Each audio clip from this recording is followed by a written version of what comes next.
ब्रेकनंतर एक मोठी बातमी आहे। आमदार सुरेश धस यांनी पुण्यामध्ये रात्री दुचाकीवरून फेरफटका मारल्याची माहिती समोर येते। सरपंच संतोष देशमुख यांचे मारेकरी पुण्यामध्ये सापडले होते, तर आता पुण्यामध्ये सुरेश धस यांनी फेरफटका मारलाय। वाल्मिक कराडही पुण्यामध्ये सीआयडीला शरण आलेला होता, तर सरांगेंच्या समर्थकांसोबत आमदार सुरेश धस यांनी पुण्यामध्ये फेरफटका मारल्याची माहिती समोर येते। आताची सगळ्यात मोठी आणि महत्त्वाची बातमी म्हणावी लागेल, दुचाकीवरून त्यांनी हा फेरफटका मारलेला आहे। तर तेव्हाची ही रात्रीच्या सुमाराची दृश्य आपण बघू शकतो। त्यांचे कार्यकर्ते सुद्धा आपल्याला या ठिकाणी दिसून येत आहेत। आमदार सुरेश धस हे संतोष देशमुख प्रकरणावरून आक्रमक झालेले पाहायला मिळतात। वेगवेगळे दावे ते करतायत आणि अशातच जे आरोपी शरण आलेले आहेत किंवा ज्या आरोपींना पकडले ते आरोपी पुण्यामध्ये होते, त्यांनी पुण्यामध्ये आश्रय घेतल्याचंही समोर आलेलं होतं। आणि अशा सगळ्या गोष्टींच्या पार्श्वभूमीवर आता सुरेश धस आमदार यांनी स्वतः पुण्यामध्ये फेरफटका मारल्याची माहिती समोर येते। तर वाल्मिक कराड सुद्धा पुण्यामध्ये सीआयडीला शरण आला होता आणि याशिवाय जे इतरही आरोपी आहेत संतोष देशमुख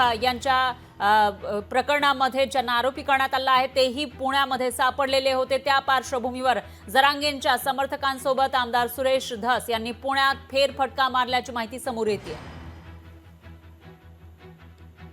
आणि याविषयी अधिक माहितीसाठी आपले प्रतिनिधी अमोल धर्माधिकारी हे आपल्यासोबत फोन लाईनवर जोडले गेलेले आहेत। तर अमोल, काय सांगाल? सुरेश धस दुचाकीवरून रात्रीच्या सुमारास पुण्यामध्ये फेरफटका मारताना दिसतायत, नेमका कशासाठी त्यांनी हा फेरफटका मारलाय?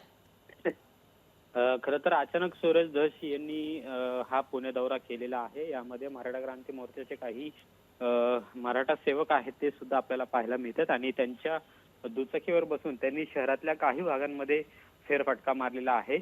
संतोष देशमुख यांच्या हत्या प्रकरणामध्ये सुरेश धस हे मोठ्या प्रमाणात आक्रमक झालेले पाहायला मिळतात। वाल्मिक कराड असेल किंवा इतर जे साथीदार आहेत आणि यातला जो मुख्य सूत्रधार आहे याच्यापर्यंत पोहोचण्यासाठी खरं तर सुरेश धस आहेत ते आक्रमक झालेले पाहायला मिळतात। आणि पुण्यातूनच याआधी वाल्मिक कराड स्वतः सीआयडीला शरण आलेला होता। दुसरीकडे त्यातलेच दोन जे आरोपी होते त्यांना सुद्धा पुण्यातूनच अटक करण्यात आलेली होती आणि त्यामुळे पुण्यात नेमकं काय घडामोडी घडलेल्या आहेत का याची माहिती घेण्यासाठी खरं तर सुरेश धस यांनी हा दौरा केल्याची माहिती आहे। काही पुरावे किंवा काही घटना या दरम्यानच्या काळामध्ये घडलेल्या पुण्यामध्ये आहेत का याचा सुद्धा तपास आणि याचा शोध खरं तर सुरेश धस यांच्याकडून घेतला जातोय का, कारण की आगामी काळामध्ये काही ठोस पुरावे सुरेश धस हे मांडण्याच्या तयारीत आहेत आणि त्या अनुषंगाने त्यांनी काल हा अचानक पुणे दौरा केलेला आहे आणि दुचाकीवर फिरून शहरातल्या काही रस्त्यांवर जाऊन त्यांनी कार्यकर्त्यांसोबत सुद्धा चर्चा केलेली आहे। पण आगामी काळामध्ये सुरेश धस यांच्या हाती काही